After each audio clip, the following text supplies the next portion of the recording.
Welcome everyone to yet another great interview of the Unisoft question.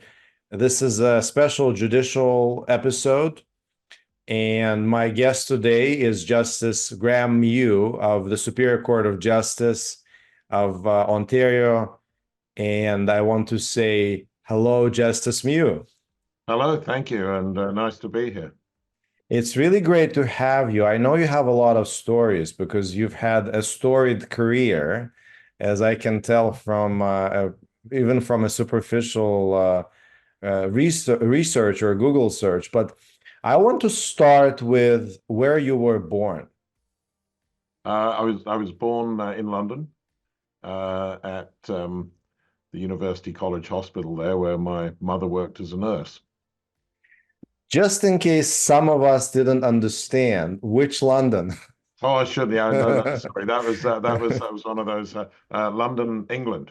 Right, correct. So you are British, and tell us about your path to Canada. How did you end up in Canada? And of all places, you end up a judge of the Superior Court. Right. Well, by accident, it certainly wasn't part of the plan, but I studied law in England. I qualified as a barrister in England. I was a member of Middle Temple, which is one of the Inns of Court. And during the halfway through the English equivalent of my pupillage, I took an opportunity to come to Toronto for turned out being 8 months, to work as a sort of de facto articling student in a litigation law firm in Toronto, just for work experience. And the plan was at the end of that to go back and practice the English bar. And I sort of got diverted from that course. And if I may ask, what diverted you? Well, a couple of things. It won't surprise you to know that there was a romantic element to it. As there often is with my guests for some reason. Yeah, it seems to be a well-trodden path. But also I really enjoyed my 8 months in Canada. I was at the Dutton Brock firm, and they gave me a huge amount of responsibility. I ended up doing a lot of small claims court trials, and motions up at the what was then the county court, and occasionally in front of masters. I don't think I was supposed to be doing any of those things because I wasn't technically an articling student, but I think they were a bit laxer about such things in those days. And so I had a fantastic experience, and just found the setup in Toronto very agreeable. So the two things, I had to go back to England. My work permit ran out. So I had to leave the country and went back and spent another year completing my pupillage, and then hacking around the magistrates' courts of London. But eventually I came back and had to go through a requalification process, and got called in Ontario. Right. So there are two interesting things in what you just said. First of all, you mentioned small claims trials, and I have always been a big proponent of small claims trials as a learning path for young advocates. I myself started my litigation practice right out of articling, and I did a lot of small claims trials in the beginning of my career, and I think it made a really big impact on me because it's a real trial. It's better than a simulation trial at the CPD because it's real, the stakes are real, but the stakes are low, and the witnesses are real, the judge are real, the rules of evidence are very relaxed. I find it's a great experience for those who want to learn trial practice. Did you find something similar, or do you think that you liked small claims trials for a different reason? No, my experience was totally as you described. They were real trials. The upper monetary limit in those days was $3,000, but there were a lot of the claims we did involved vendor benders, because at that time they didn't have the regime that they now have, where those things get dealt with on a first party basis. And I was probably doing 2, sometimes 3 small claims court trials a week. And Wow. most of the judges were, it was then called the Provincial Court Civil Division. So the Mhm. judges were actually, for the most part, full-time judges. That's what they were, civil judges who sat in that court, and some Mhm. of them were real characters. Mhm. Um, and indeed, a number of them, eventually became superior court judges. Mhm. And I look back on that, and some of the people I had trials against now 40 years ago are either lawyers I still encounter, or a number of them are judges that Mhm. sit on my court, and we sort of reminisce about just how, as you say, they were real trials, real evidence. Yeah. You had to meet with witnesses. There were no special rules of evidence. It was a proper court. Wow. The second thing that came to my attention in what you said was that you're basically were a foreign trained lawyer here in Ontario when you started your career. And this is a very big phenomenon now. I don't know how big this phenomenon was when you started practicing law here, but right now it's huge. So maybe a few words about that experience for those of our viewers who are going through this process today. Yeah, well, it has changed a lot, and I'm very familiar with some of the obstacles now, because I have both hired foreign trained lawyers when I was in practice, and from time to time get contacted by um, lawyers who are mainly from England and Wales, who are encountering the challenges of going through the system. So when I did it, very few people were doing it, because although there was a joint committee on accreditation, there was no option of just writing some exams. If they required you to do any sort of academic training, and they did, you had to find a law school to enroll in. And I in my case, I had a law degree. I did a law degree in England. You can become a lawyer in England without having done a law degree, but I'd done a 3-year law degree. I had done the English bar, which is a very intense 10-month course where you finish with a 7 3-hour closed book exams on 7 consecutive working days. It has a pass rate of about 60%. It's pretty tough. And I practiced, I mean, I'd been to the Court of Appeal in England. I'd done high court cases. I'd done tons of magistrates' courts trials. And they required me to take civil procedure, constitutional law. Those were the only 2 mandatory courses. I didn't obviously have any problem with that. But then they effectively wanted me to put in enough credits to be the equivalent of 2 years at law school. And the message was, we don't really care what you do as long as you put the hours in if you want to join our club. And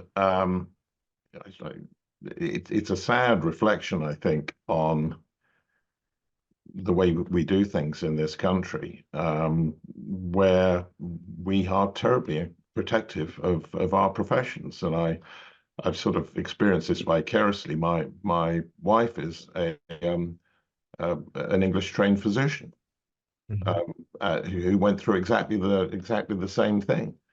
And uh, my own experience was that coming to Ontario, it's basically English law with a Canadian accent. It's not that different conceptually. I mean, yes. You have to find your way around. In those days, the library. Now, obviously, it's all online. But conceptually, it's not that difficult. And a lot of Canadians go to England, where the barriers are not as high, and are able to make that transition, I think, without any difficulty. Now things have changed a lot. I was told that the Joint Committee on Accreditation, that there are more applicants seeking entry to the bar admission process coming through that channel than through any other single law school. Oh, wow. I mean, I was told that by the dean at Queen's, so it's probably true, or the former dean. You have a lot of foreign trained lawyers, and I suspect that there are qualitative differences depending what jurisdiction you received your education in. It gets complicated because, as I said, you can become a lawyer in England, for instance, without having a law degree. I think people have difficulty getting their minds wrapped around that concept. None of us do. I didn't do an undergraduate degree. I went to law school when I was 18, and so one of Hmm. the requirements they say, if you don't have an undergraduate degree, then they want you to take some extra law exams. It's inappropriate for me to debate whether all of these things are appropriate, but I think that we make it unnecessarily difficult for foreign graduates. And people move around these days. They move around the country and they move around the world. We've made it easier to move around the country. Hmm. I mean, it used to be you had to go, and if you wanted to move to British Columbia, you had to rewrite the bar admission course. Hmm. We don't make people do that anymore. But um, and it's not just law, but I think we probably I'm quite sympathetic to the plight of those who are struggling to come through the system. Hmm. Yes, compartmentalizing legal profession into tiny jurisdictions today seems outdated. I have a question about your law practice in England. Did you wear that wig you have in your office behind you when you practice law? I did, yes, yeah, I did. It's seen action, not for a few years, but it has been worn in battle. Yes, that's amazing. That's an amazing artifact. I ask everyone who's listening to this interview to go and watch it on YouTube so you can see it for yourself. I searched you on Google, and one of the things that came up is a Guardian article from 2013 with a headline, Leading Lawyer Graeme appointed to try to resolve Heineken Cup row.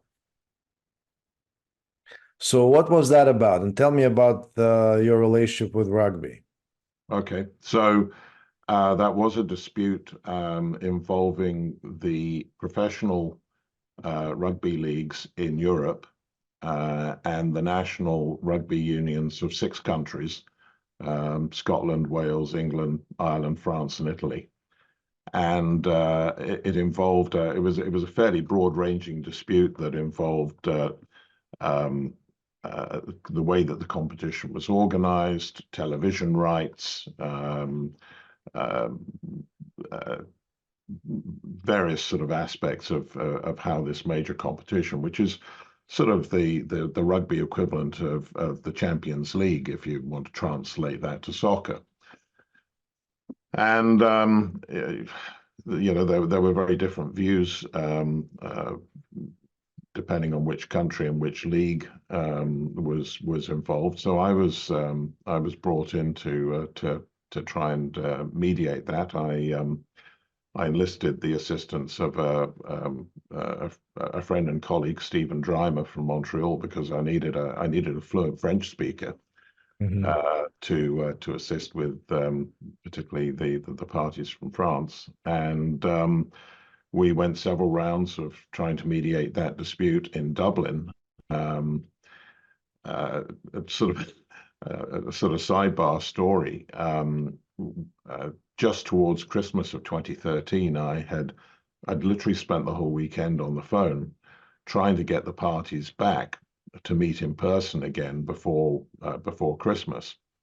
And I succeeded in getting everyone to agree to meet in Dublin on the 20th of December, which was a Friday.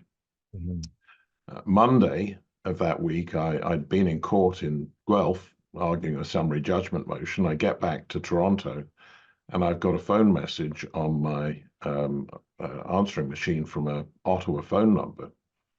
And it was the judicial affairs advisor to the Minister of Justice, um, telling me that I could expect to receive a call in the next day or two to be appointed as a judge of the Superior Court.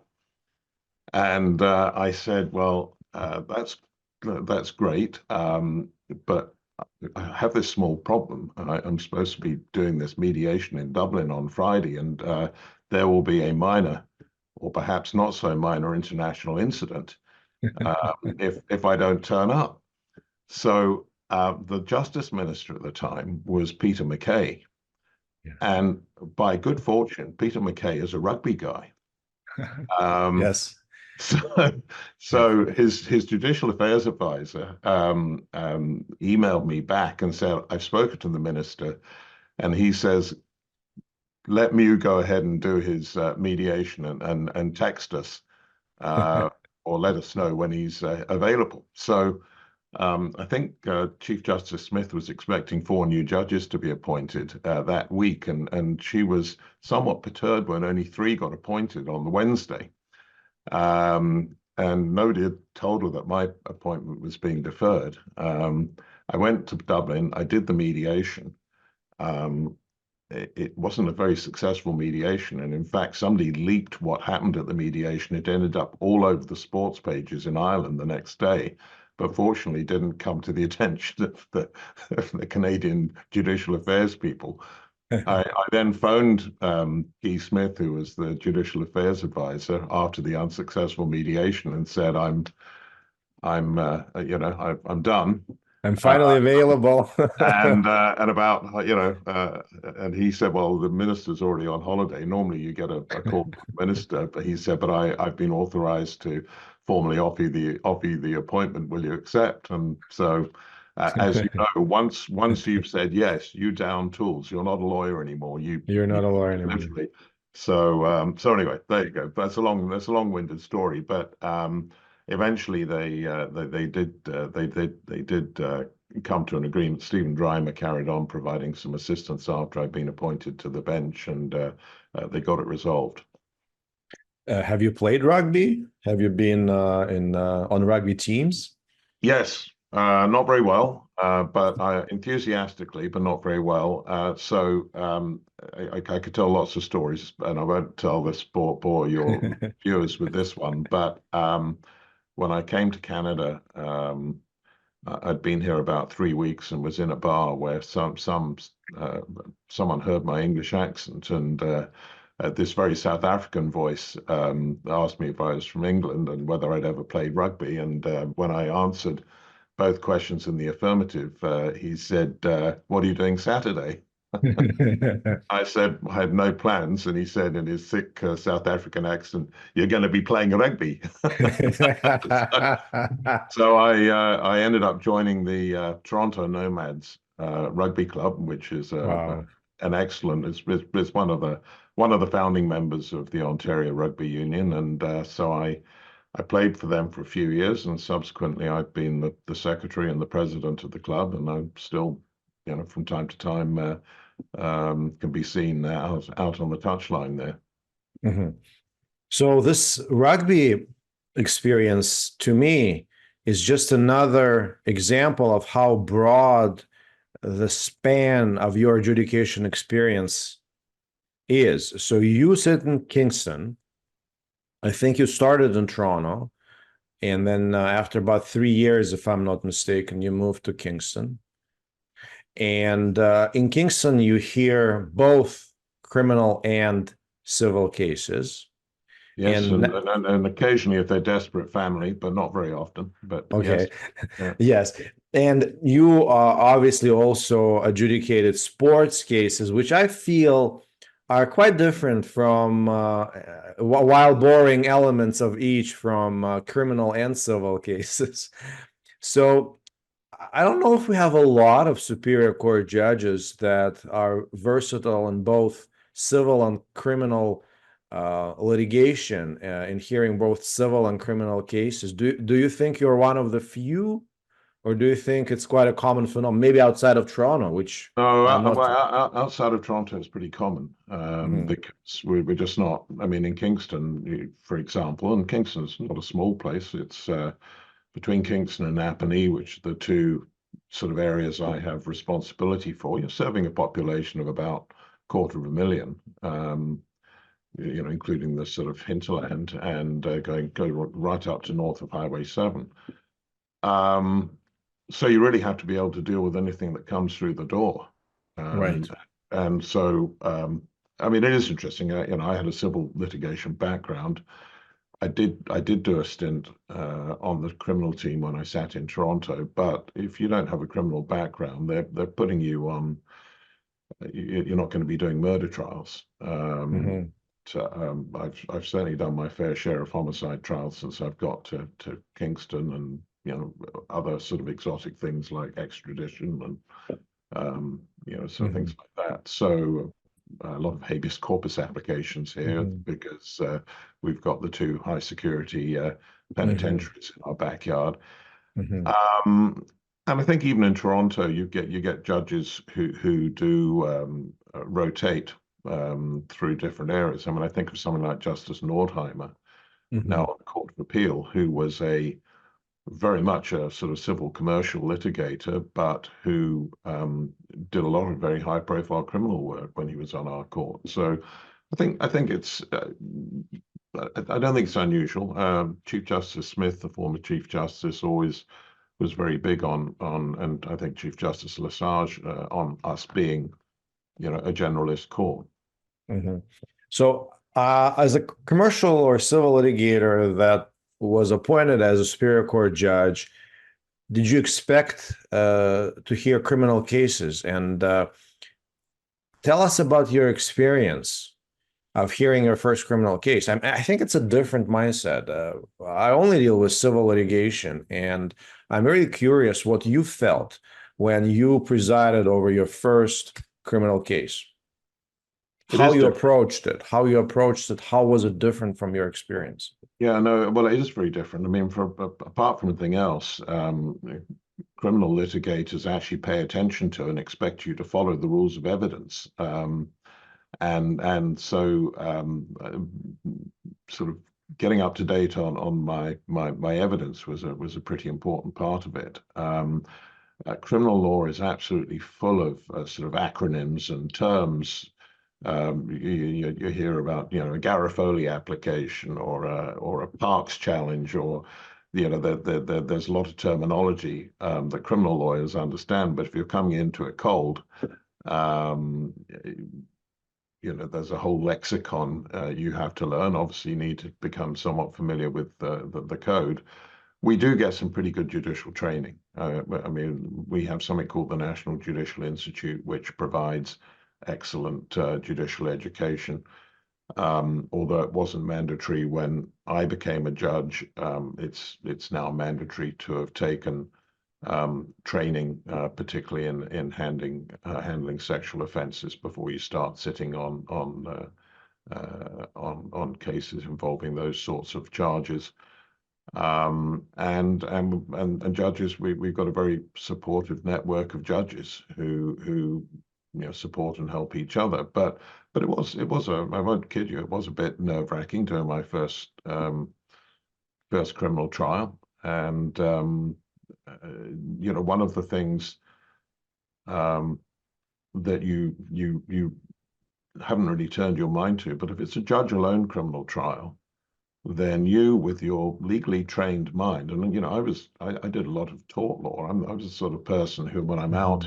when I'm out in a public place and I see something that's sort of potentially dangerous, sort of a set of stairs that don't have a railing, or I'm walking a cliff path and there's no, my tort lawyer's brain is thinking about the possible legal consequences, and then you're asked to have this epic struggle with reasonable doubt. Mhm. I've always found that very very challenging, um, and judges have to explain the reasons for why they do or do not have reasonable doubt. Juries don't. So, I want to probe this distinction or the line between criminal and civil adjudication deeper. I feel like this comparative approach can help us civil litigators learn something about our own area of practice. So, would you say then that criminal litigation is more technical and more adherent to the rules, and while the civil litigation is more about discretion, about these broad principles, about fitting the law to the justice of the case and things like that? Yeah, I don't think I necessarily put it quite in those terms, but I think there's greater latitude in a civil trial. I mean, there are still rules of evidence, and you know, I don't think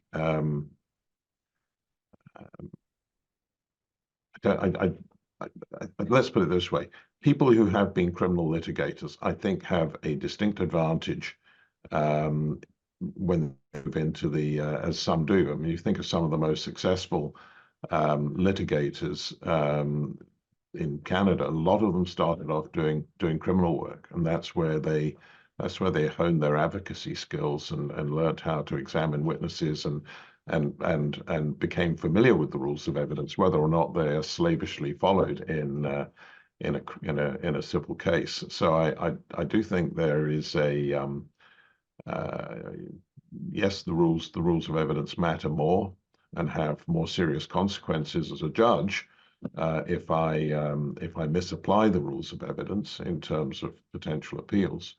But um, I think what's the bigger takeaway from me about the differences is that I think criminal law, obviously, criminal lawyers get into court a lot more, Mhm. um, and they deal with perhaps more challenging situations in terms of the sort of personal dynamics that are involved representing somebody who's accused of an offense or prosecuting someone.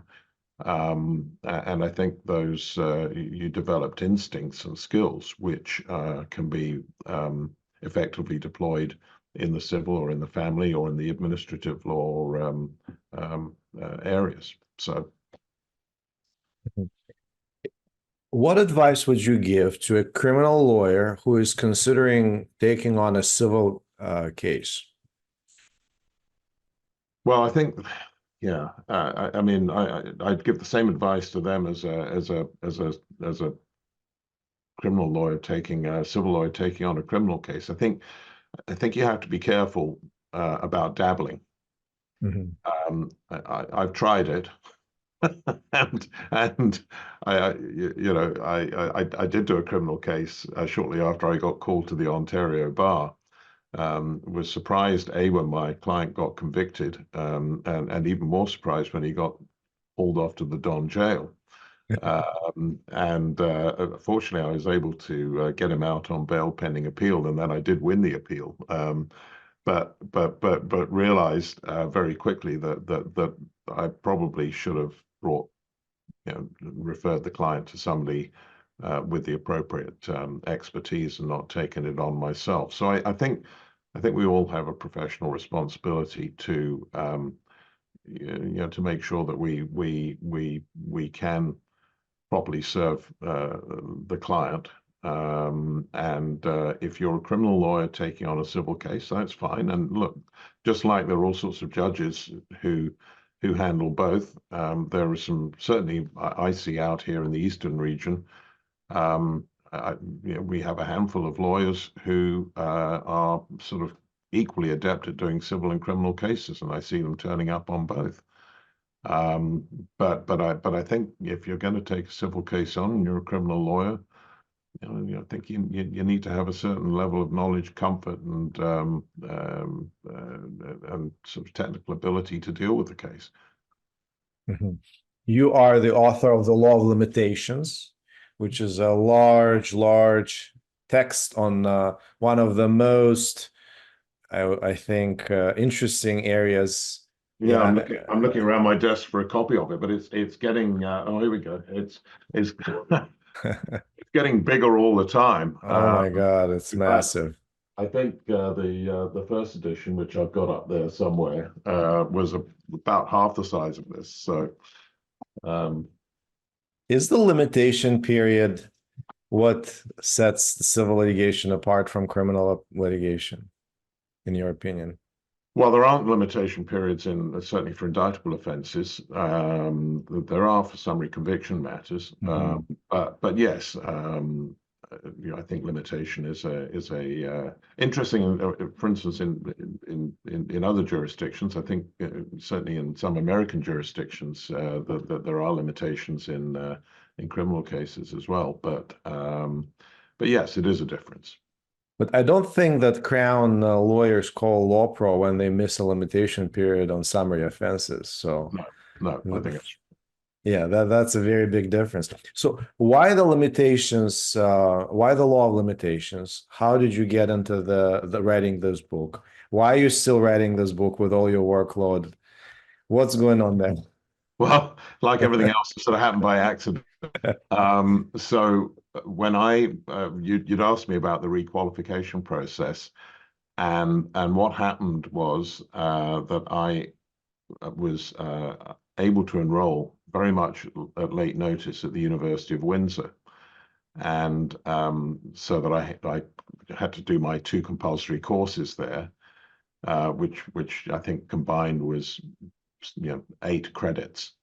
And so I had Mhm. 52 other credits that I had to do, and it didn't really matter what I did. Windsor were fantastic to me. There was a professor there, now sadly departed, called Chris Widrinski, who uh,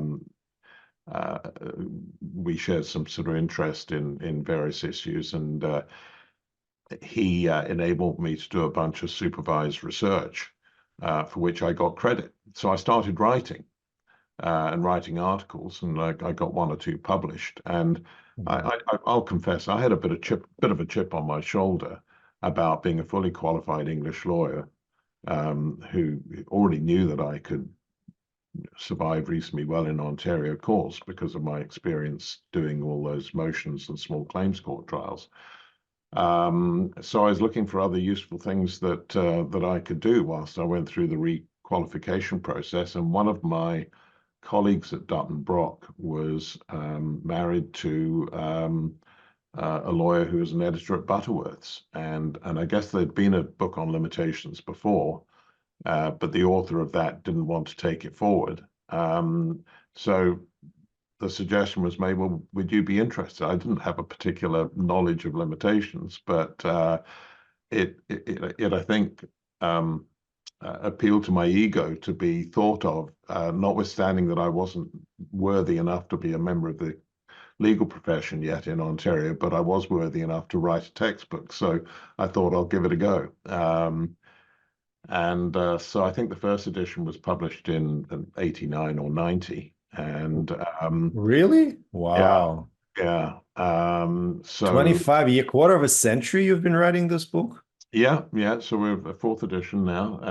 And I've got two co-authors now, Deborah Rolfe, who used to be at Law Pro, and Dan Zacks, who was an associate of mine when I was at Clyde and Co., which was the firm Mhm. I was with when I got appointed. And so they're now, if truth be known, they're probably doing more of the work than I am. But yeah, so sort of fell into it by accident, but it turned out to be, there's something quite satisfying about being a lawyer's lawyer. So I Mhm. used to do a lot of work for Law Pro, what they call repair work, so that where there was a possibility that somebody had missed a limitation period, I would often be brought in to bring a motion to get an extension of time, or to deal with a discoverability issue, or whatever.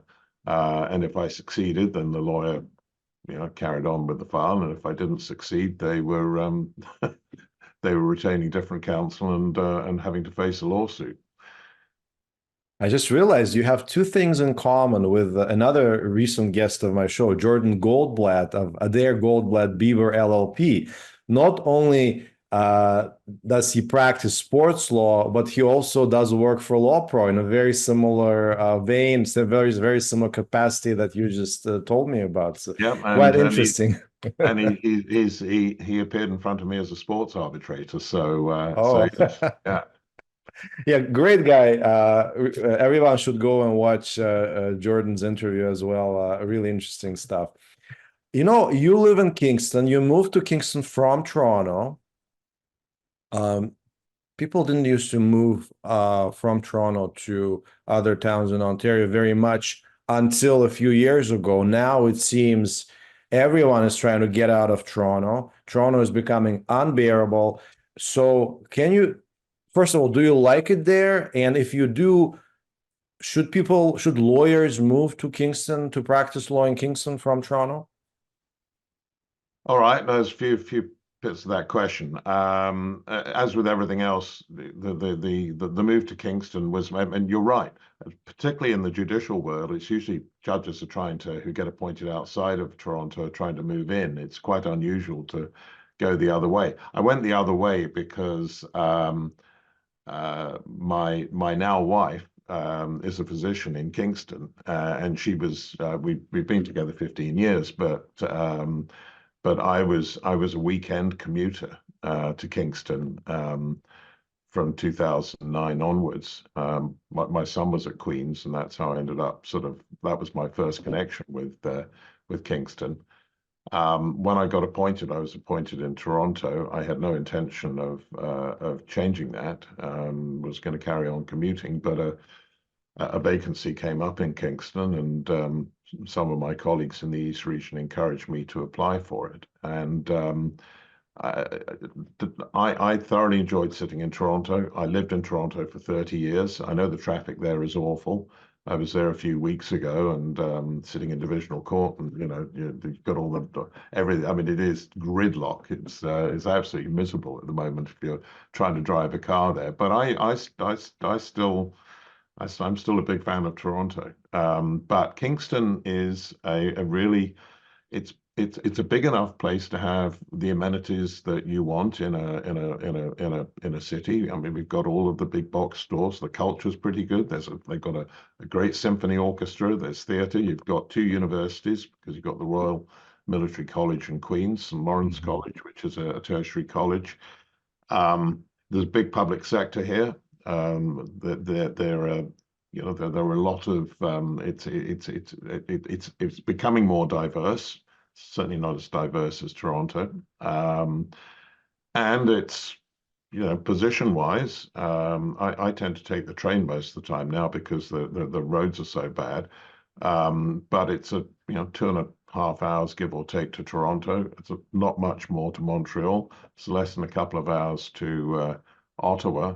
And if you're going somewhere in the US, it's a 2-hour drive to Syracuse, where you can take a flight out of there rather than go out of Toronto or Montreal. So it's got all of those advantages, and it's and it's on the lake. In the summers, it's beautiful. The winters are a bit bleak, but and in terms of the legal profession here, it's a really good bar. It's very collegial.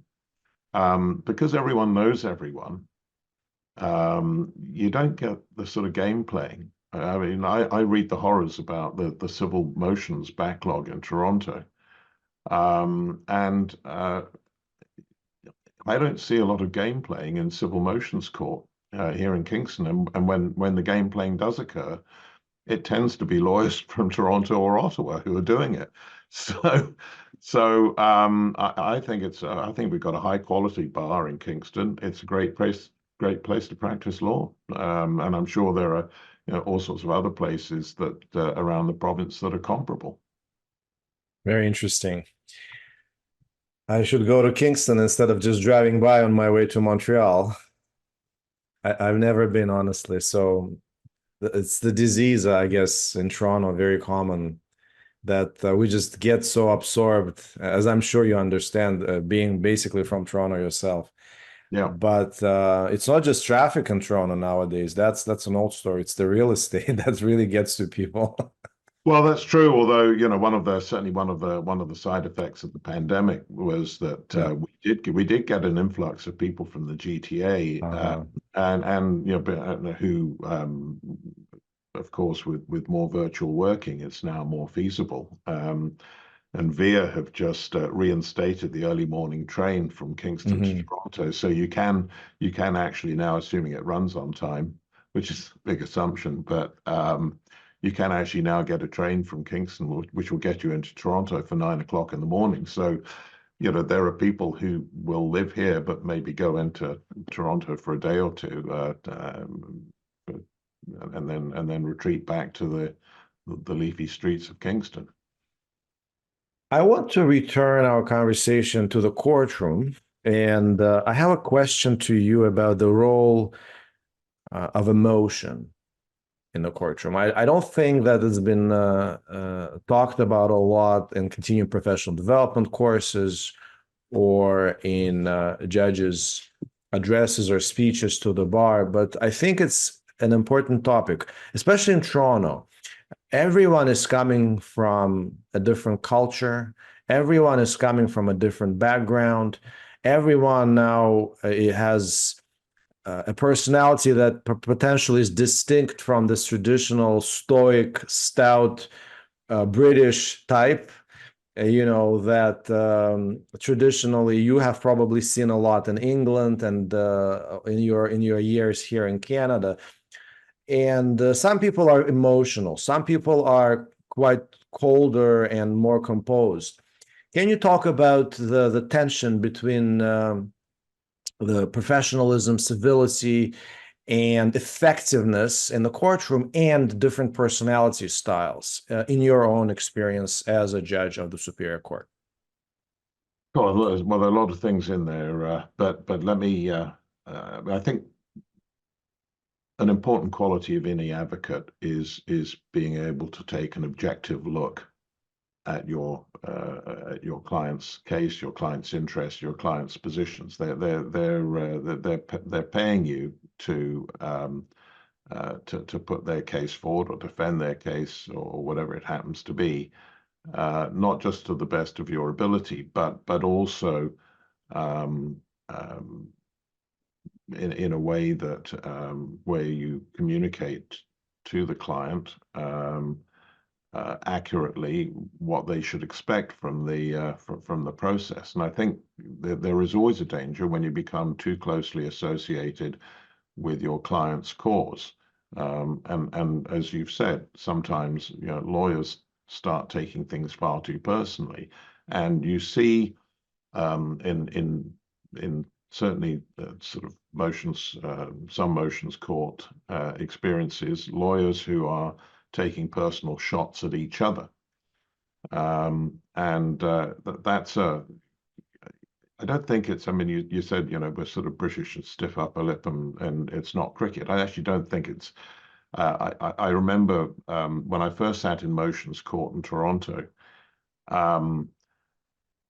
finding it actually very reassuring that with the very diverse range culturally of lawyers who are appearing in front of me, they were still maintaining those traditions of civility, and it didn't matter what their sort of personal background was. I think that has traditionally been one of the strengths of the legal profession, that we have this sort of code, part of it written, part of it unwritten, in terms of how we conduct ourselves towards each other. In places like Toronto, I mean, I just talked about how in Kingston people don't play the same sort of games, but in Toronto, I don't know how many lawyers there are in Toronto now, 20,000, 25,000, probably. And you have people who dabble in litigation. You have other people who do it all the time. You have people who only do one type of litigation, the management side or the plaintiff side. And I think those sort of qualities of being able to take a step back and be objective. We still address lawyers as my friend. And sometimes clients can't sort of figure that out. Why are you calling that guy who's representing your opponent my friend? And you have to explain that we will represent our clients mightily in court, but we might go and have a coffee or a dinner or a drink with them afterwards. And obviously we have a profession that used to be very sociable, and that social interaction, I think, reduces the sort of personal misconduct or misbehavior that you've described. I can say confidently, I don't think the pandemic has helped improve things, because I mean, in Toronto, I think it's still the case that most civil motions are done virtually. So people don't even come into the courtroom. And you know that when you come into the courtroom, it's not just what happens in the set piece when you're addressing the court that matters. It's the conversations that you have with your opponents before court, during the break. Sometimes, I mean, there used to be some judges who were notorious for saying in motions court, look, I've read your materials. I think you two need to go out in the corridor and have a talk with each other, and and sometimes provide a bit of guidance. I mean, I guess you can do that virtually, but it was a lot easier to do when people had to interact with each other personally. So we've lost some of that, and maybe it's coming back. Maybe it's coming back a little bit now. But I hear from lawyers who come down from Toronto and Ottawa and who's read in the legal media about. I mean, what are the timeouts now for civil motions in Toronto? It's probably, I mean, Mhm. it's a year or more, I think. And I'm not inviting business, but I mean, got a short motion, you can get one here next month. You can get a long motion within 2 or 3 months. So our problem is actually the other way around. We can't. Toronto, you can get trial dates. We can't give you trial dates Mhm. for 18 months or 2 years. But um, I think the sort of motions culture is probably born out of the lack of personal connectivity between lawyers, and it's easy when you're sort of just shooting off emails and not actually talking to people.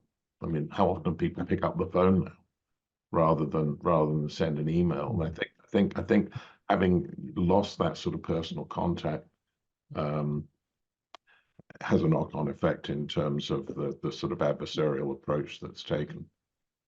Apart from cases of emotion transforming into incivility,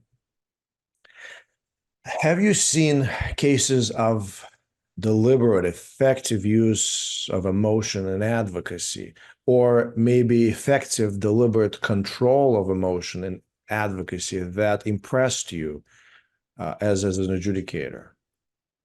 Look, there can be a place for emotion. There's certainly advocacy. I mean, good advocacy, you know, often involves sort of control of the delivery of the message. I mean, you can use emotion, you can use pauses. There are all sorts of things, all sorts of devices that you can employ. Um, that may be more effective. I think the reality is that sometimes when people get a bit too flourishing and flamboyant in motions, I remind them that there isn't a jury. Um, but I think at the end of the day, everyone has their own style, and if your style involves uh, deploying a certain amount of sort of emotion, that's okay. I mean, if that's your personality, but it's like everything else. You don't want to, don't do anything to excess. Right. Emotion is something that some lawyers struggle with because I guess personalities differ. And as you said, styles differ. And often it's a guesswork for the lawyer because we often don't know who the judge will be. And even if we know who the judge will be, we don't know if the judge likes this much personality or that much personality. So I guess the common advice for many lawyers is just keep it to a minimum, and only the very experienced counsel among us are able to deploy this advocacy technique effectively. In that respect, do you agree with that advice? Do you think that most lawyers should just keep the emotion to the minimum, even at the risk of becoming monotonous, and just focus on the objective delivery of facts and argument? Or do you think that judges can get bored, for example, at intervals, and they should be stirred up a little bit? Or what are some of the advocacy tips that you could share in this Yeah. respect? Well, can get judges bored, get bored? Of course they can, just like anyone else. But um, it's difficult to be prescriptive about it. But what I would say is this: you need to read your audience. You need to, and as you've said, every judge is different. That you need to pay close attention to what's the receptiveness.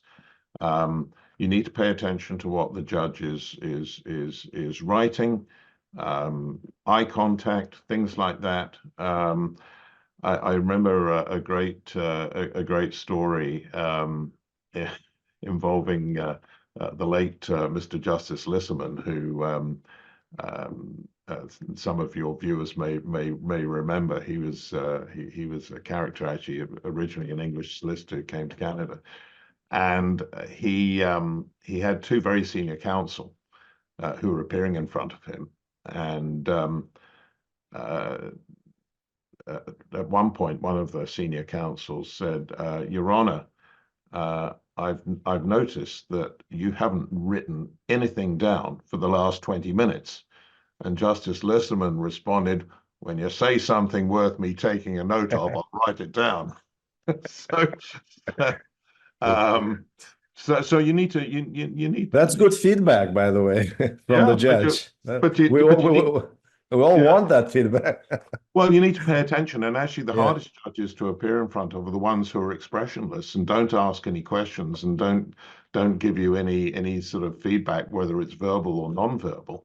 But I think and you know, actors my brother-in-law is a part-time stand-up comic, and he'll go into a club and he'll do the same set 2 nights running and get completely different response from the audience, and you have to be prepared to adapt. If you get stuck to a particular script or a particular method of delivery, and it's not landing in terms of the audience, the judge, well, then you've got to do something about it. You've got to be prepared to change. And I think that to some of that does come with experience, but being able to adapt and change your delivery to try and elicit a better response or a better audience is sort of part of learning the art of advocacy.